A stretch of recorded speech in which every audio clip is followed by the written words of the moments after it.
ruti marang kekarepanmu, marang senenge ngatimu, tanpa mikir kaya ngopo rasane aku kang dadi suksma sejati kang manggon ana ragamu iki, suksma. Assalamualaikum warahmatullahi wabarakatuh. Salam Rahayu, Sagung Dumadi.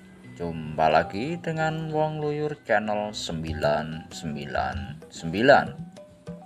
Kali ini Wong Luyur Channel ingin bercerita sedikit tentang wisata Gunung Kawi.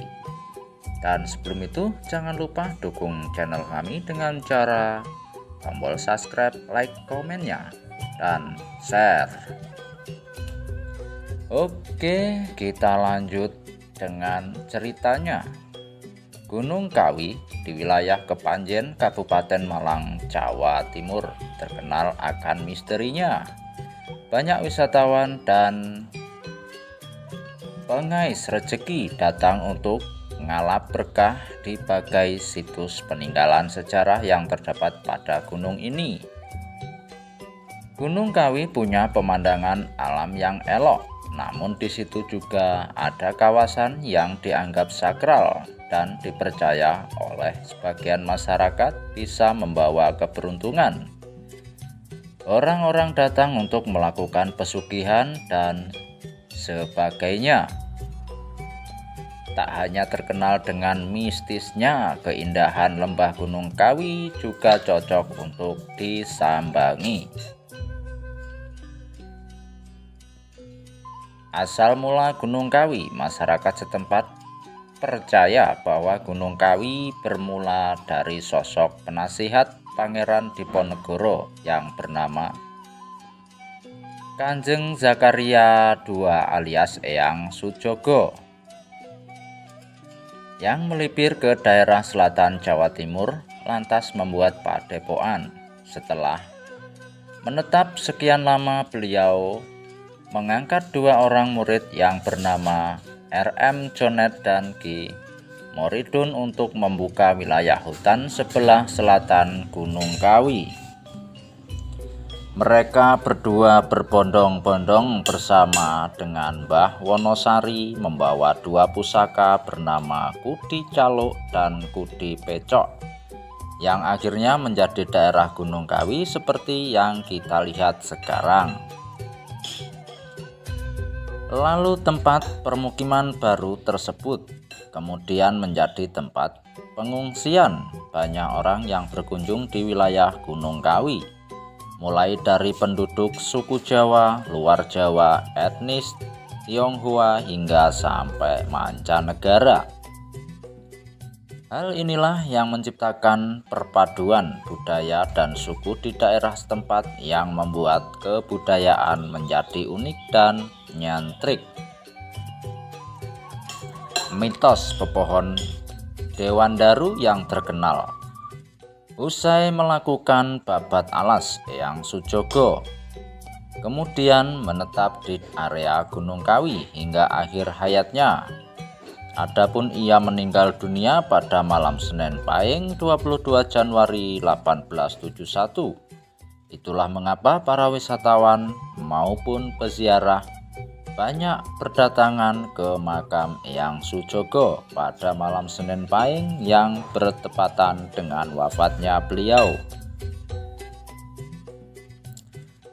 Semasa hidupnya, Eyang Sujogo konon menanam sebuah pohon yang merupakan perwujudan dari tongkatnya.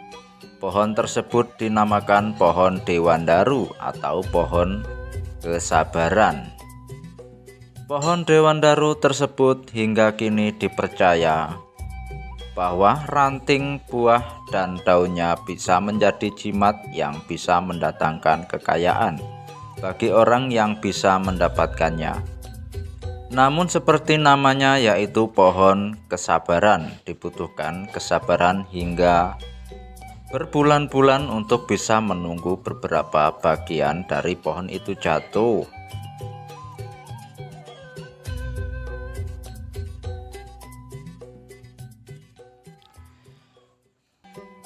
Dikenal sebagai tempat pesugihan pesarean Gunung Kawi.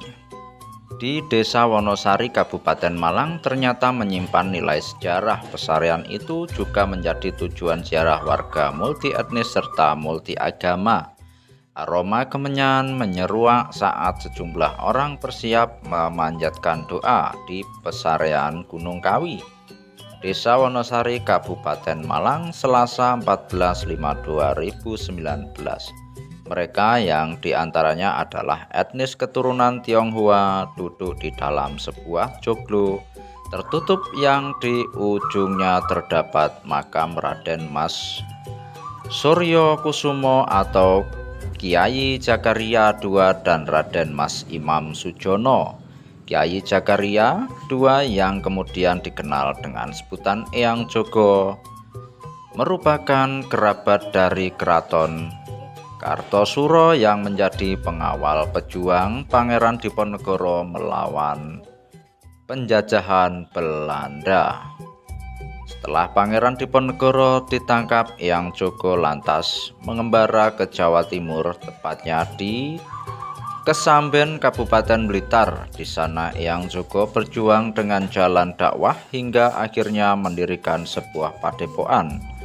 Beliau ini setelah Pangeran Diponegoro terkena tipu daya Belanda di Magelang, beliau ini mengembara, tidak menyerah, tapi beliau melakukan perjuangan melalui syiar agama. Kata salah satu juru kunci Raden Iwan Suyandoko 45, Iwan merupakan salah satu keturunan Imam Sujono yang kelak berperan penting dalam berbentuknya Pesarean Gunung Kawi. Awal di Kesambean kebetulan beristirahat di persawahan dan ternyata ada wabah penyakit karena beliau mempunyai kelebihan menolong dan menyembuhkan yang sakit dan alhamdulillah banyak yang sembuh. Jelasnya, akhirnya masyarakat menghendaki beliau untuk tinggal di sana dan diberi satu persawahan pada beliau dan tinggallah di sana mendirikan padepokan. Imbuhannya beberapa lama tinggal di Kesamben. Imam Sujono yang tidak lain adalah teman akrab dan teman perjuangan Eyang juga menyusul ke Samben. Mereka sama-sama tinggal di padepokan tersebut. Imam Sujono merupakan salah satu putra Kanjeng Sinuhun Hamengkubuwono I yang memilih lengser ke Prambon akibat perjuangan melawan penjajah Belanda. Di akhir menjelang meninggalnya Eyang juga, Imam Sujono dikirim ke Wonosari, Kabupaten Malang, tempat pesarean saat ini. Di sana Imam Sujono diminta menyiapkan pemakaman untuk Eyang Jogo. 5 tahun menjelang wafatnya Eyang Jogo, beliau mengirim Eyang Imam ke sini untuk membuka lahan di sini, mempersiapkan lahan itu sampai akhirnya membuat rumah di sini juga katanya. Tidak lama setelah Eyang Jogo meninggal, Imam Sujono juga meninggal dan dimakamkan di kelompok yang sama. Makam atau dalam bahasa Jawanya pesarean itu lantas menjadi jujukan ziarah dan dikenal dengan Pesarean Gunung Kawi karena berada di lereng Gunung Kawi. Oke, itulah cerita dari Wong Luyur Channel 99. Semoga bermanfaat dan semoga bisa menambah wawasan, dan ambillah hikmah-hikmah dari intisari sebuah cerita ini.